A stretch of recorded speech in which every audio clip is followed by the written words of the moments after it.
World record breaker ang papista sa Quezon City kung saan mahigit 300 putahe ng baboy ang inihain.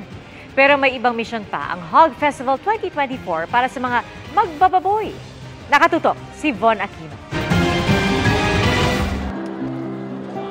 Iba't ibang pork dishes ang inihain sa pagbubukas ng Hog Festival 2024.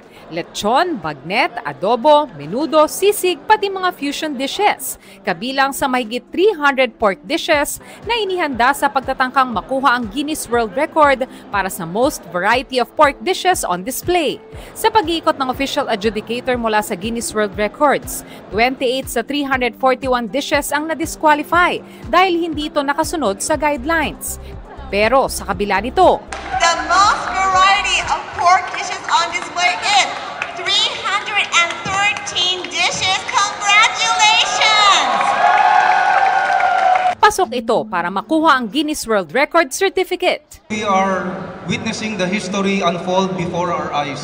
With our objectives to promote local Pinoy pork, link institutions like hotels, restaurants, carinderias, and home cooking nanays for our hog farmers producers. And of course to promote inclusive cities like Quezon City and the Philippines as a food tourism destination. Ang Hog Festival layong suportahan ang industriyang tinamaan ng pagkalat ng African swine fever. Ayon kay Agriculture Secretary Francisco Chu Laurel Jr., patuloy silang gumagawa ng hakbang para mapigilan ang pagkalat ng ASF.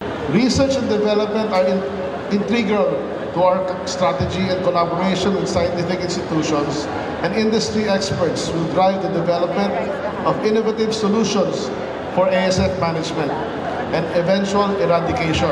Para sa GMA Integrated News, Von Aquino, Nakatutok, 24 Oras.